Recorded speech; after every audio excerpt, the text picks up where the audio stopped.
Fala galera, mais uma videoaula nossa. Então a gente está tratando aí de um novo material, acompanhando o nosso cronograma, né, de aula. E hoje a gente vai falar sobre o sistema reprodutor feminino e menopausa, né? Então a gente vai estar acompanhando aí um pouquinho do que a gente está tratando hoje. Lembrando que hoje às 19 horas a gente tem uma live para tirar dúvidas, né, do nosso primeiro conteúdo, principalmente do nosso exercício de fixação. Então, espero todo mundo às 19 para a gente bater um papo, se ver um pouquinho, tá? Então, vamos falar um pouquinho sobre essa nossa aula de hoje. Então, vamos lá. Assim como o sistema reprodutor masculino, o sistema reprodutor feminino também é dividido em partes, né? Claro que o sistema reprodutor feminino, ele é um pouco mais complexo e por isso ele acaba tendo mais estruturas e tais, né? Estrutura e tal, que a gente vai ver no decorrer dessa aula. Então, a gente tem duas divisões, né, em relação às estruturas, que a gente chama de genitália, né? Genitália externa e genitália interna. Então, essa lista aí de estruturas fazem parte do que a gente chama de genitália externa, né? Então, a gente tem, o que a gente tem, né? A primeira coisa que a gente tem é o monte de Vênus, né? Ou o pelo, ou o monte pubiano, que é onde a gente tem a maior porção, né, de pelos pubianos inseridos, né? Então, o pelo pubiano, ele tem a funcionalidade de proteção, né? Então, ele protege toda a genitália externa, justamente para quê? Para que haja um impedimento, uma barreira física, né, inicial, contra por possíveis agentes causadores de doença uterina e vaginal, né? Então, o monte pubiano é esse montinho que vocês estão vendo aqui, né? Então, essa região aqui a gente trata de monte pubiano, né? Depois a gente tem, então, os grandes lábios, né? Que são dois, né? Um de cada lado. Os pequenos lábios, que são essa estrutura pequenininha que tá aqui do lado, né? O clitóris, que é essa região que tá aqui, né? E o clitóris, minha gente, não é um pequeno pênis, né? A gente já viu isso lá no nosso primeiro vídeo, na nossa primeira aula inaugural, que na verdade ele é uma estrutura advinda, né, de uma estrutura única, né? Então, quando a formação do bebê, ele vem de uma única estrutura. Então, ele pode se transformar em pênis, né? Então, vai ter uma projeção daquela estrutura, daquele tecido, e aquilo vai se transformar em pênis. E tem a outra que vai se introjetar, né, e vai se formar o clitóris. Então, não é que é um pênis, é que é a mesma estrutura forma tanto o pênis quanto o clitóris, né? Lembrando que as gônadas femininas, então, são os ovários, né, assim como são o testículo. Os ovários, eles acabam adentrando o abdômen e do homem ele acaba se exteriorizando e ficando na bolsa escrotal, certo? Depois disso, a gente tem ainda, depois a gente tem o vestíbulo, que é essa estrutura, esse tecido, né, que recobre aqui, que divide o clitóris até o ósteo. Então, a partir de agora, a gente não vai falar mais nenhuma vez a palavra buraco, né, porque na medicina, principalmente na ginecologia, vocês vão ouvir bastante essa palavra ósteo. Então, é a entrada, né, ou entrada ou saída, né, de alguma coisa. Nesse caso aqui, a gente teria o ósteo urinário, né? Que é o canal, a saída do canal da uretra. E depois a gente teria, então, o ósteo vaginal, que seria realmente a saída da vagina, que é por onde sai a menstruação, por onde sai o bebê, né? Quando está em trabalho de parto, né? Depois disso, a gente tem uma estrutura que é o ímen, né? Que pode ou não estar presente, né, na mulher. Tudo depende da relação sexual e depende também da questão dela ter um ímen que se chama uma anomalia, vamos assim dizer, que se chama ímen complacente, né? Então, algumas mulheres elas acabam apresentando um ímen que não se rompe, né? Mesmo depois de ter tido a relação sexual. Algumas mulheres, apesar de o ímen ficar ali presente, fica uma pequena porção, então isso não causa nenhum prejuízo na relação sexual.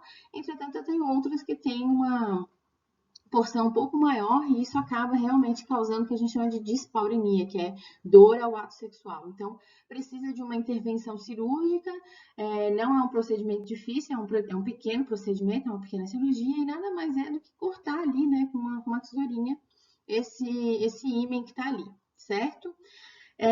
Depois disso, a gente tem as glândulas de Bartholin, que são duas estruturas que ficam bem rente ao ósseo vaginal pela parte interna, pela parte do canal vaginal. E aí, qual que é a função da glândula de Bartholin? A principal função da glândula de Bartholin é a liberação da lubrificação feminina, né? Ela que é responsável por deixar este canal vaginal úmido e manter este canal propício para a proliferação de lactobacilos bons, né? De fungos importantes para a flora vaginal que protegem, né? Daí sendo a segunda barreira, né? A barreira a primeira barreira é os pelos pubianos e a segunda barreira seriam esses fungos que estão na nossa flora vaginal e que protegem, né, a vagina até certo ponto de agentes causadores de infecções, né? Claro que precisa ter um equilíbrio, né? Então, um equilíbrio principalmente populacional, porque quando há uma certa desordem e esses fungos eles se proliferam, aumentando a sua população no canal vaginal, eles também podem trazer aí um certo desconforto, um adoecimento, né? Como todo mundo já deve saber, a gente está falando aí da Cândida, né, que é um dos principais fungos, né, lactobacilos presentes no canal vaginal, que ele quando ele está realmente controlado dentro de uma população esperada, ele serve para o bem, mas quando há alguma desordem, um estresse, ou o canal vaginal mudou o pH, ou está perto de menstruar em algumas situações, ele pode aumentar a sua população e causar coceira, ardência, uma secreção granulosa, né, esbranquiçada, que também não é nenhuma doença sexualmente transmissível, um agente infeccioso presente na flora vaginal e que é facilmente tratada, né, e que precisa de um olhar com carinho, né, mas não há necessidade de nenhum alarde, tá? Então, saindo aí da questão da glândula de Bartholin, a gente tem a última estrutura presente na genitália externa, que é o períneo, que é essa região aqui que divide o ósseo vaginal e o ânus, né? Uma estrutura formada por músculos, tecido adiposo, então são 7 camadas aí, e é uma estrutura bem importante quando a gente for falar sobre o trabalho de parto, né? Evolução do trabalho de parto, período expulsivo, porque o períneo não é um coadjuvante, ele é um agente importante aí no trabalho de parto, mas a gente vai falar dele lá na frente na nossa aula de evolução de parto. No slide, a gente está aí, então, a gente tem a parte interna, né, com menos estruturas, mas não menos importante dentro de todo o processo. E aí, o que a gente tem? O que a gente tem aqui é a vagina, né, que é este canal aqui, tá? Então, minha gente, nada de ficar falando que a outra estrutura, né, a vagina é a estrutura anterior, que não é, aquela estrutura ela se chama vulva, né? Então a genitália externa se chama vulva, e a vagina realmente é este canal aqui que tem a propensão à dilatação, né? Tem a elasticidade importante e que ajuda no processo de passagem do bebê no momento do trabalho do parto, tá? Aqui, então, vocês encontram o ósteo uterino, né, que é a entrada uterina, e depois vocês têm, então, essa estrutura, que geralmente tem aspecto, né, de pera invertida, que é o útero, e depois a gente teria, então, as tubas uterinas, que aqui tá como trompa de falópio, mas essa nomenclatura já é bastante ultrapassada, então a gente fala de tubas uterinas. E no finalzinho eu vou chamar a atenção para vocês para essa estrutura aqui, né? Que essa estrutura tem uma função muito importante na ovulação, que a gente vai falar um pouco mais à frente, que são as fímbrias. São elas que são responsáveis por captar o óvulo quando ele sai aqui do ovário para encaminhar ele até o útero para encontrar com o espermatozoide. Tá? Então, essa é uma estrutura bastante importante aí no processo de ovulação. E, obviamente, outra estrutura importante no processo de ovulação é o ovário, porque é ele quem vai realmente liberar o óvulo, certo? Então, continuando. Então, a principal questão aqui, minha gente, em relação ao sistema reprodutor feminino, é a mesma questão que a gente falou na nossa outra aula, né? Nós temos que pensar na questão da reprodução, né? Então, os sistemas, né, a forma como nós estamos abordando as nossas aulas, elas estão focadas em demonstrar como é que acontece o sistema reprodutivo, como é que acontece a reprodução humana. Obviamente que, claro, dá para tirar disso, né, também como não se reproduzir, óbvio, né? Mas nós estamos falando aqui, focando nisso, até porque, não se esqueçam, nós estamos falando de uma aula, de um eixo focado em obstetrícia e pediatria. Então, a gente precisa ter uma gravidez, precisa ter um bebezinho surgindo por aí. Então, lembrando daquela primeira aula que a gente teve lá na nossa aula inaugural, nós estamos conhecendo agora o corpo do menino, o corpo da menina, para então, né, iniciar o processo de estudo de uma gravidez, né? Então, pensando na questão do sistema da reprodução, né, do sistema reprodutor feminino, a principal questão aí está nesse slide, gente. É muito importante que vocês entendam os próximos slides, porque é a principal funcionalidade do organismo feminino na nossa aula, tá? Na nossa aula. Não vamos entrar em processo de discussão, até porque senão a gente não vai fazer uma aula com menos de 30 minutos, né? Nós não temos muitas experiências boas quando a gente abre discussão e bota horário, certo? Então, a questão da menstruação, ela é um meio fisiológico que dá indícios, primeiro, de que não ocorreu uma gestação, e segundo, de que terminado o período de menstruação, iniciará um novo ciclo de período fértil. Então, a menstruação é a resposta de uma não fecundação, de uma não gravidez. Mas por que ela acontece? Porque a gente vai ver lá na frente. Mas ela é uma descamação da parte do útero que a gente chama de endométrio. Vocês devem ter visto lá na aula de anatomia, e aí eu vou puxar lá da memória de vocês, porque eu sei que vocês estão com a memória fresquíssima, né? O útero, ele é feito, né, de 3 camadas. A camada mais externa do útero é chamada de ectométrio, né? A camada do meio, que é literalmente um músculo, é chamado de mesométrio, e a camada de meio, do interior do útero, que é a camada fofinha, que vai abrigar futuramente um óvulo fecundado, que vai gerar um bebê, é chamada de endométrio. Então, essa camada é a única camada flutuante. Ai, professora, o que é isso? O que isso quer dizer? É a única camada do útero que por hora existe e outra hora não existe. Quando é que ela existe? Ela existe enquanto houver o processo de ovulação, enquanto houver uma gravidez. Quando que ela não existe?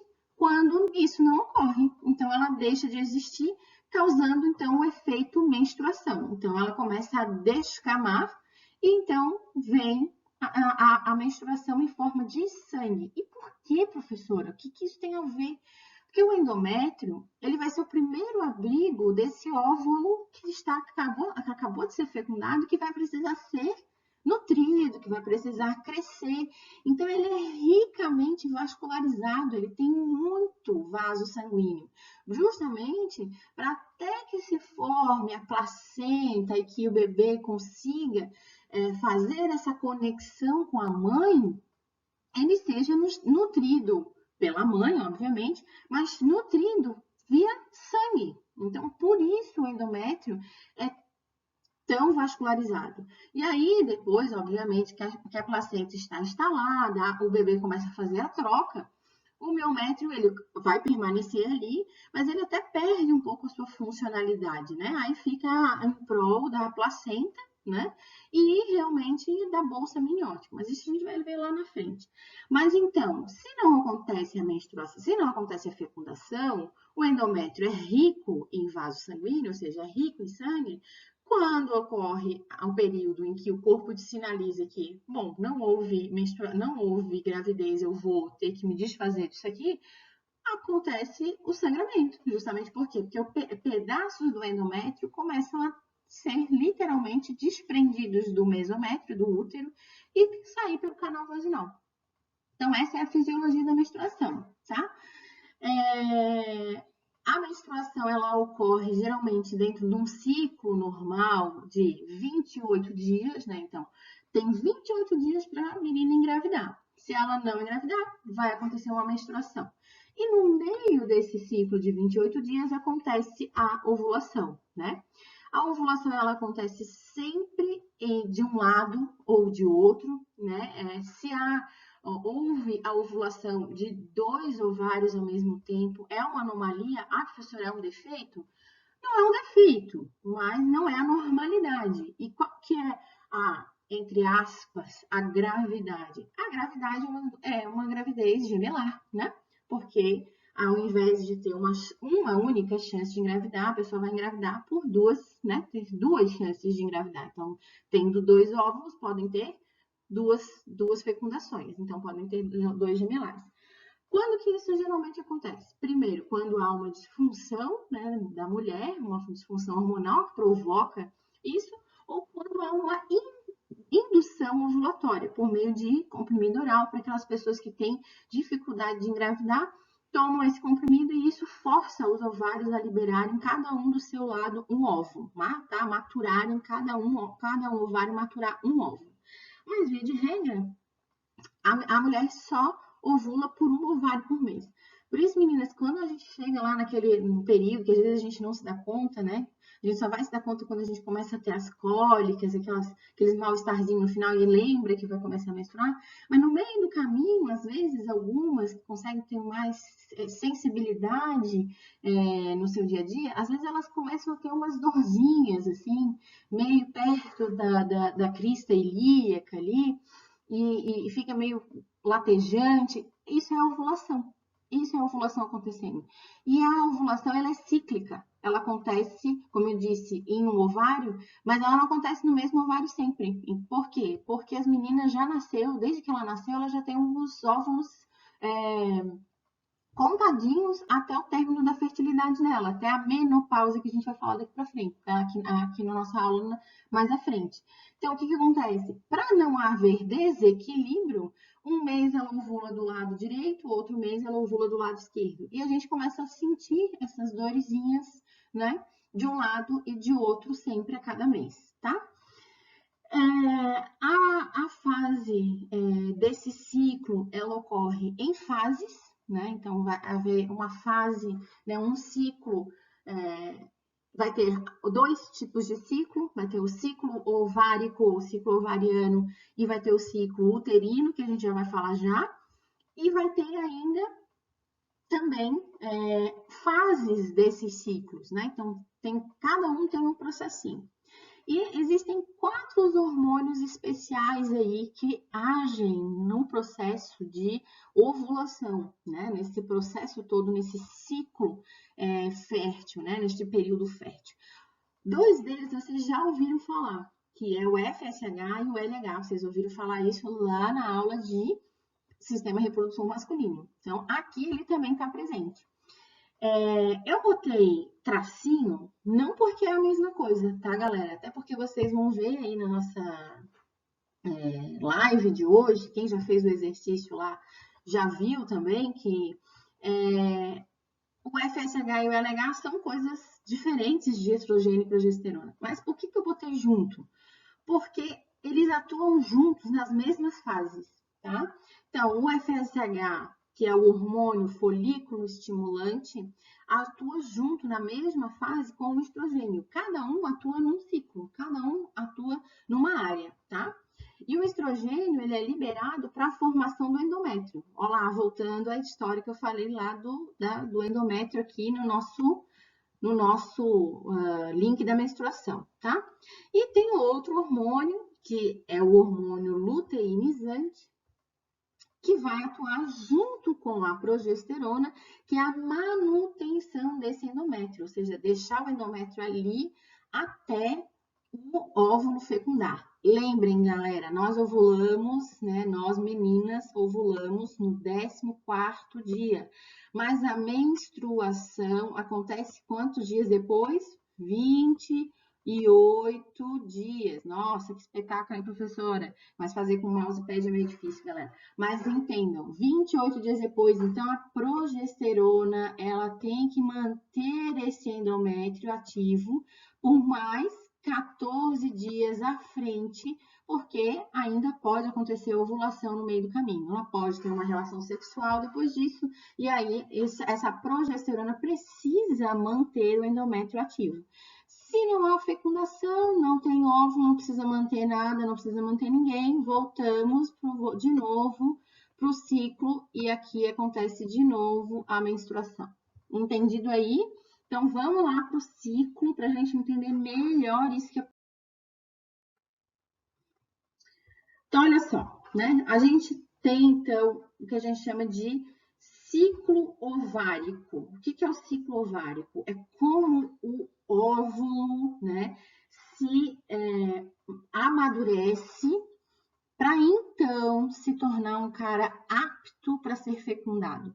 Lembra que eu falei ainda há pouco que a menina nasce, né? Desde pequenininha ela já tem os óvulos contadinhos. Ela não tem óvulos todos maduros, ela tem só os óvulos ali esperando o processo de maturação, tá? E aí, quem são esses óvulos? São o que a gente chama de folículo primário, tá? Então, terminou a menstruação, então só para vocês já meio que entenderem, aqui a gente está falando de ciclo uterino e aqui a gente está falando de ciclo ovariano. Então, só para vocês acompanharem a linha de raciocínio entre um e outro, tá? Então, terminou o período de menstruação da menina, o folículo primário já começa a ser ativado pelos hormônios, que é o FSH, folículo estimulante. Então, o FSH começa a ser liberado lá pela hipófise na corrente sanguínea e vai causar o quê? Causar o desprendimento, a ativação de um folículo primário. O folículo primário ele vai começar a criar uma redoma de células que a gente chama de células granulosas, que vão servir para nutrir e amadurecer.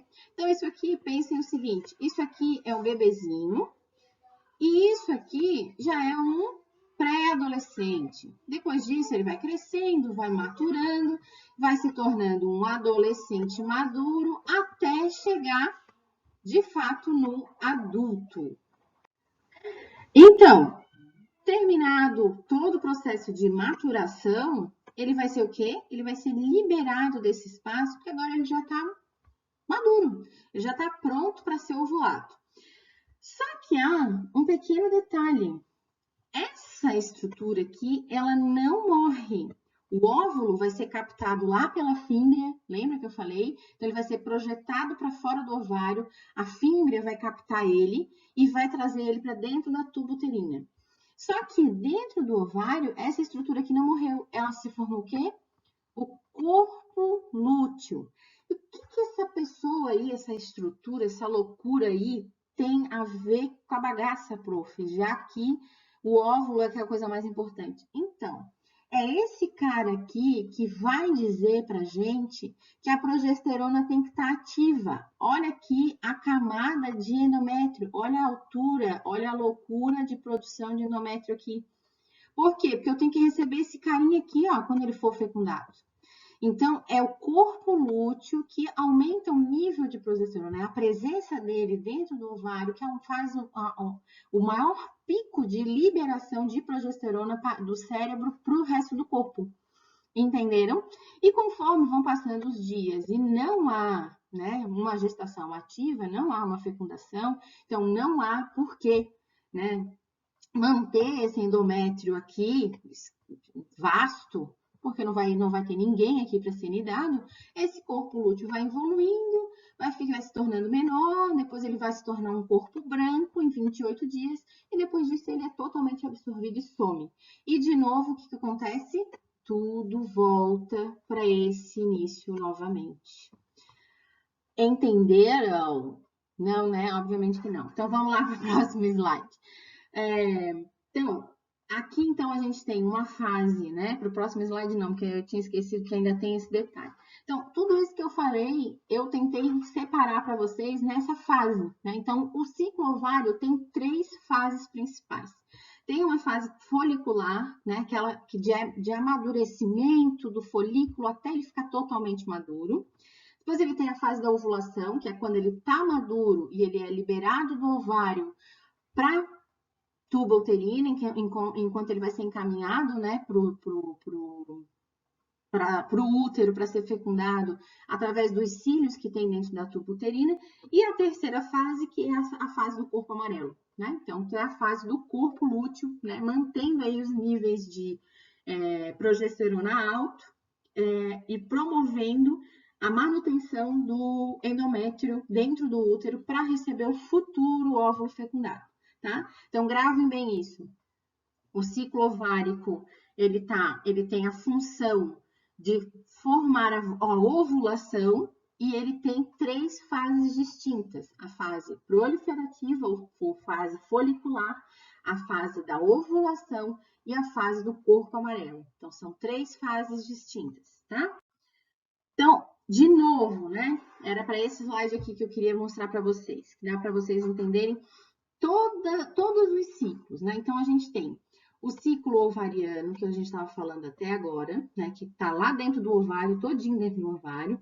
A gente tem um ciclo hormonal hipofisário lá dentro do cérebro, que é ele que vai mandar o LH e o FSH para a corrente sanguínea para liberar os hormônios que são das nossas gônadas. Lembram lá no sistema reprodutor masculino? Quem é que produzia testosterona? Testículo, não era? Então, aqui no sistema reprodutor feminino, quem é que produz os hormônios que dão as nossas características femininas?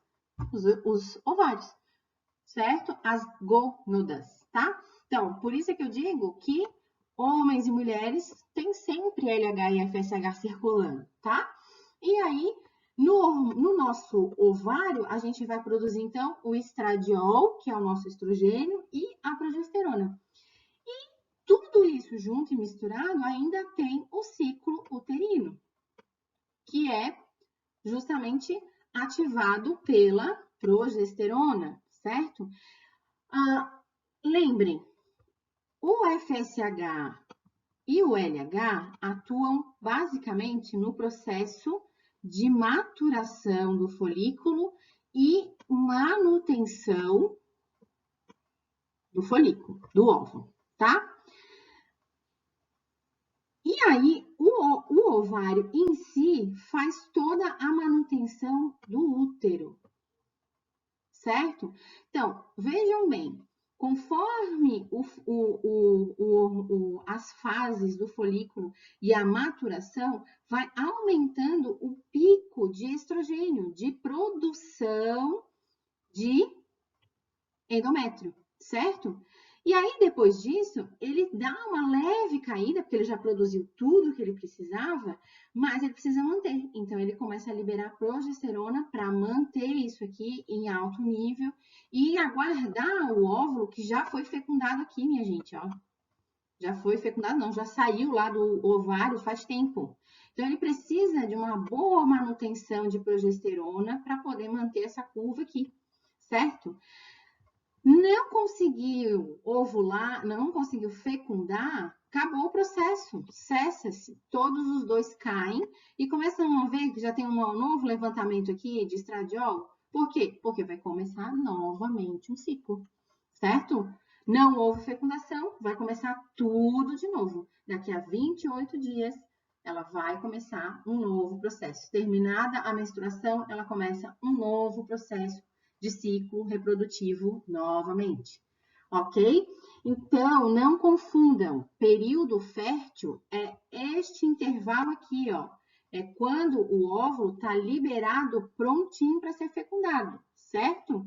Diferentemente do que a gente viu aqui, que na verdade isso aqui é um ciclo inteiro, certo?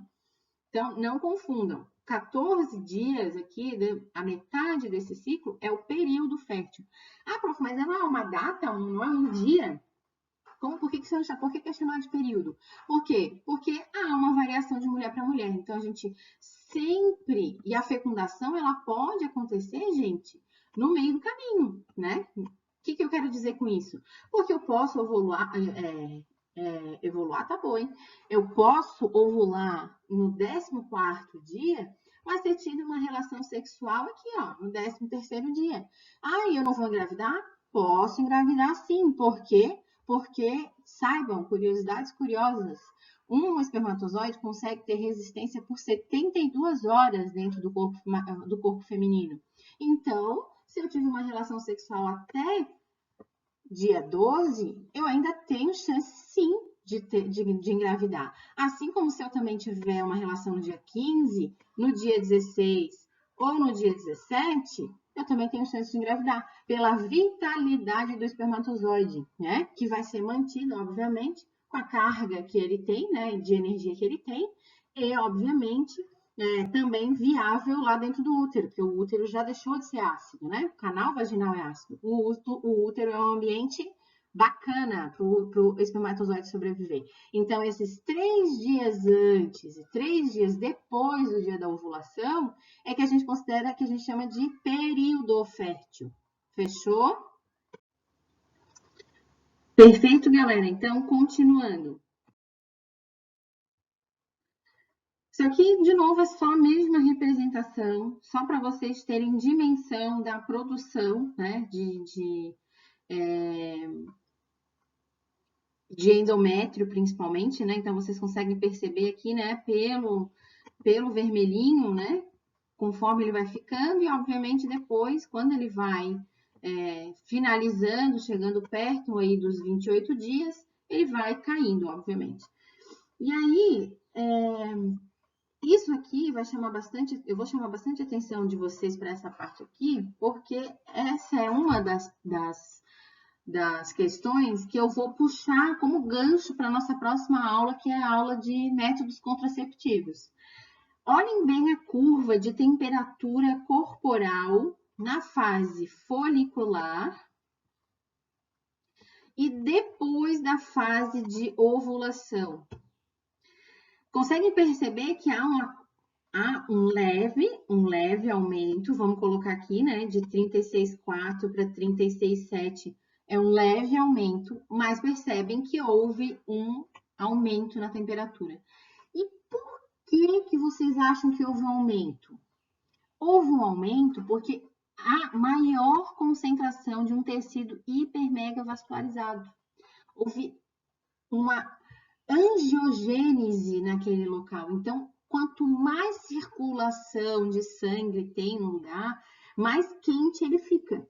Então, se a gente tem um tecido com muito volume sanguíneo, a gente vai ter um leve aumento na temperatura corporal. E esse é um dos mais antigos métodos contraceptivos, que era fazer o controle de temperatura vaginal. Mas eu não vou me ater a falar sobre isso agora. Mas só para vocês se atentarem que uma coisa puxa a outra, né? Que método contraceptivo faz parte de eu entender como é que eu funciono, certo? Então, vamos para a próxima. Então, aqui no ciclo uterino, olha lá, ciclo uterino, nós também temos fase. Lá no ciclo ovárico, a gente tinha fase proliferativa ou fase folicular, a gente tinha fase de ovulação e a gente tinha a fase lútea, ou a fase de corpo amarelo. Aqui no ciclo uterino, a gente também tem fases. Então, a gente tem a primeira fase, que é a fase proliferativa, e aí estamos falando de ciclo uterino, lembram? Então, o que muda no útero? Muda a quantidade de endométrio, certo? Então, a primeira fase é a fase que há um aumento do endométrio, certo? Depois disso, a gente tem, então, uma fase secretora, que é aquela parte em que vai começar a produção de progesterona para nutrir esse endométrio, para manter o óvulo seguro até que os primeiros hormônios e a placenta consigam se nidar e dar conta disso. Então, essa é a fase secretora.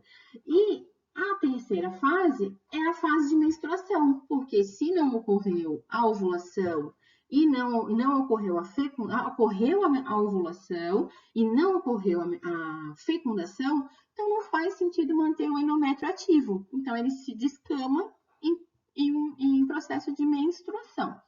Vou fazer uma ressalva aqui, que é uma curiosidade, que também está atrelado a temperatura corporal e aos métodos contraceptivos, que quando o óvulo ele é liberado do ovário, junto com ele vai todo um líquido, né, uma espécie gosmenta de líquido que vai ajudar ele a deslizar dentro da tuba uterina, que vai ajudar o cílio a empurrar. E as meninas também vão se lembrar de que, além daquela dorzinha que a gente sente, não é, no ladinho, né, perto do útero, assim, perto da cristelica, aquela dorzinha no mês, tem um outro indício também de que nós estamos ovulando, que é o muco, né? Então, essa secreçãozinha que é jogada junto com o óvulo do ovário, ela é expelida pelo ósseo e sai pelo canal vaginal. Então, o muco, ele fica diferente. Ele passa desse muco espesso, que é líquido, né? Que a gente tem, que é bastante aguarrás, vamos assim dizer, né? Ele é bastante líquido, acho que a palavra é mais correta, líquido mesmo, e ele passa a ser um muco mais viscoso. Tão viscoso que se a gente pegar os dedos em pinça e ficar esticando ele, a gente consegue formar um fiozinho entre os dedos, coisa que a gente não consegue formar quando a gente não está no período fértil, não está no período de ovulação, tá? E esse muco, ele também ajuda, olha como o corpo foi feito justamente para se reproduzir. Esse muco também ajuda o deslizamento dos espermatozoides no ósseo uterino, porque o ósseo uterino ele é bem pequeno, né? Então, esse muco faz com que o espermatozoide também consiga se deslizar, consiga também sair mais rápido pela barreira do ósseo, tá?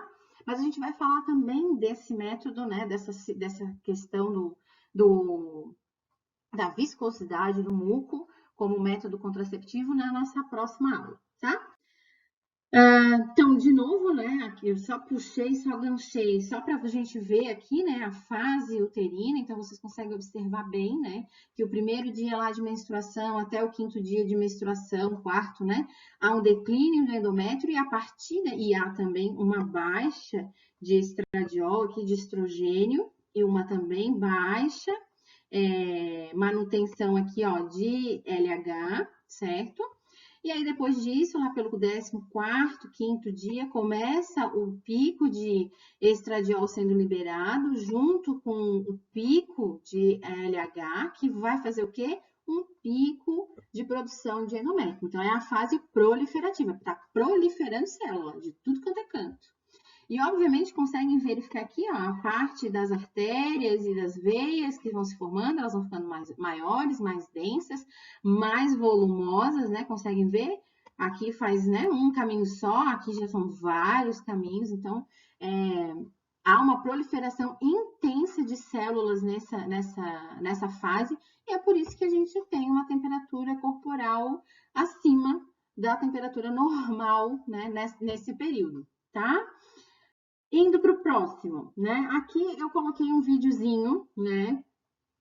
Para vocês verem, eu não vou me ater a mostrar o vídeo agora, eu vou postar lá no clipe o vídeo para vocês, mas é como calcular o período fértil. Por que que eu boto esse vídeo? Às vezes as meninas quase todas já sabem, mas às vezes acontece de que a gente não é bem fechadinha de ciclos, né? Então a gente, e olha, não pense em besteira, hein?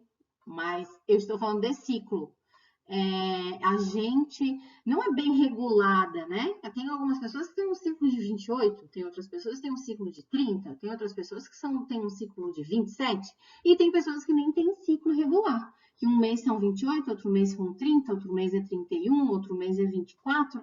E aí, como é que a gente calcula o período fértil se há umas irregularidades como essa? Então, esse vídeo mostra isso, né? Como calcular para quem tem esse ciclo bem casadinho, bem fechadinho, 28, 28, 28, 28, e para as outras peculiaridades também, quando não é bem fechadinho, 28, 28, 28, tá? Então não vou me ater a mostrar aqui, porque eu não quero que a gente fique numa aula muito extensa, tá bom? Sabe como calcular Vou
tá? Obviamente. E aí a gente tá na nossa última parte, que é a parte da menopausa. Gente, não tem muito o que falar sobre menopausa, a não ser o critério que a define, tá? Então, o que é menopausa? Menopausa é a não ocorrência de menstruação por um ano, tá? Tem que ser um período igual ou superior a um ano. Ou seja, é o fim da fertilidade feminina. A partir do momento que a mulher entra em menopausa, ela para de menstruar. E se ela para de menstruar, é porque ela não tem mais ciclo evolutivo, ela não tem mais proliferação de endométrio. E se ela não tem mais proliferação de endométrio, significa que os hormônios, o estradiol, a progesterona, já não estão mais ativos. E se não estão mais ativos, não tem mais LH e FSH circulando. E se não tem, também não tem fase de estimulação de folículo primário para ovular. Entenderam? Ou seja, não tem mais vida fértil, né? Ah, professora, mas a minha mãe estava com 46 anos, já estava na menopausa e engravidou. Mentira, não estava em menopausa, porque para ser diagnosticada com menopausa tem que não menstruar e não menstruar mais nenhum fio, mas nenhuma gotinha sequer, porque às vezes as mulheres acham que não menstruar é não menstruar daquele fluxo intenso de sangue, que é o fluxo habitual de todo mês. Mas não, aquele escapezinho, aquela borrinha de café que vem volta e meia, é ciclo evolutivo, é ciclo reprodutivo, sim, é endométrio agindo, sim, é endométrio descamando, sim. Então, está em período fértil, sim. Tem hormônio gestacional, tem hormônio de endométrio, tem hormônio aí ativo. Então, pode engravidar. Se não tem absolutamente nada, aí sim aí sim a gente consegue diagnosticar como menopausa e aí há um fim realmente do período fértil feminino, né? E qual que é a idade? Não tem idade, gente, né? Assim como não tem regularidade para um ciclo feminino, não tem idade. Tem mulheres que entram em menopausa muito cedo mesmo. E tem mulheres que entram muito tardiamente. O que é muito cedo? Muito cedo com 30 anos, né? As mulheres entrarem em menopausa com 30 anos não é normal. E também a mulher entrar em menopausa com 70 anos também não é normal. Acontecem? Acontecem. São extremos? São extremos. Mas são a normalidade? Não, são as exceções. Então, basicamente, uma média de idade é entre 45 e 50 anos. Só que o que acontece, que chama muito atenção na menopausa, gente, é a questão do climatério, que é o período anterior, né? É antes desses 12 meses. Essas mudanças de hormônio, essa falta, essa oscilação. Aí tem mulheres que ficam 3, 4 meses sem menstruar, mas aí depois menstruam. Aí fica com muito calor, com muito frio. Então, essa fase de adaptação do corpo, né? Sair de um corpo fértil para o corpo não fértil, é uma fase de bastante irregularidade, é uma fase com bastante irritabilidade para a mulher, porque o corpo feminino realmente está numa bagunça. Então, há realmente muitos sintomas dentro desse processo. E aí, a mulher ela não consegue funcionar. Obviamente que o homem também não, né? A gente fala assim como se o homem fosse completamente insensível aos seus problemas pessoais e físicos, né? Mas a mulher tem muito a questão de manifestar sintomas psicológicos baseados em sintomas físicos, né? Então, e vice-versa, né? Então, se tá pensando, tá com pensamento lá focado, sei lá onde, ou tá com alguma preocupação, não consegue ter relação sexual. E se também tá com algum problema, uma dor na mama, ou tá com essa onda de calor, ou perdeu a noite de sono, acaba também ficando mais irritada. Então, essa fase do climatério é muito estressante para a mulher. Então, realmente, tem mulheres que separam do marido, depois voltam, obviamente, quando há amor, enfim, né?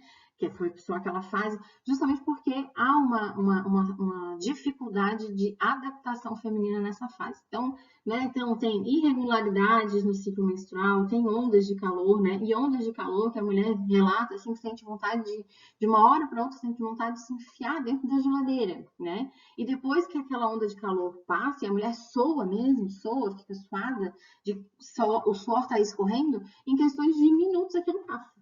Né? Justamente por causa dessa mudança hormonal, né? Há um ressecamento vaginal importante nessa fase, por isso que nessa fase a mulher acaba tendo um pouco de dificuldade para ter relação sexual, né? A libido diminui também.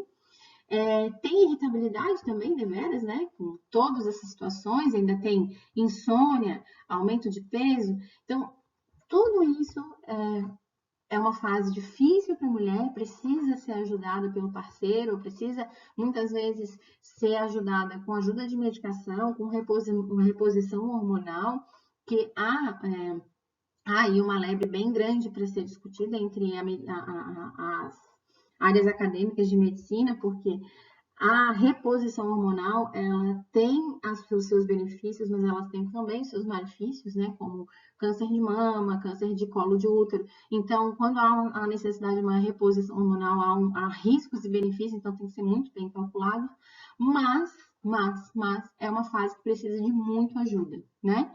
Então, depois que essa fase acaba, né? E ficou esse período igual ou superior a 1 ano, né? 12 meses, sem menstruar, sem nenhum tipo de escape, aí sim a gente pode oficializar que a mulher realmente não é mais fértil, né?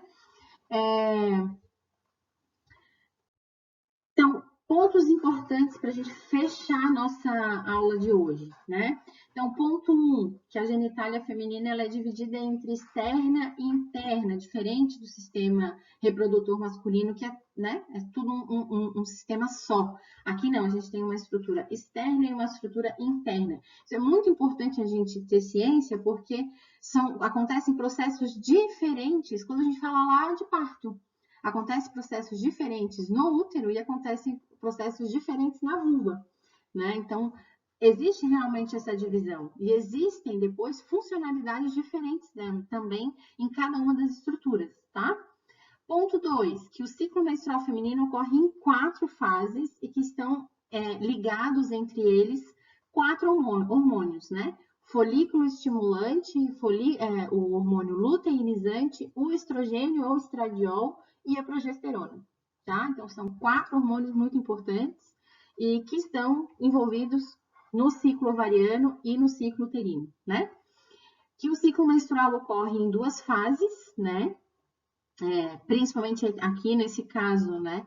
E que caminham juntos, né? Então, entre elas, aqui a gente está falando, obviamente, do ciclo ovariano, né? Então, existe uma fase folicular e uma fase lútea, né? Que a gente está falando lá do ovário.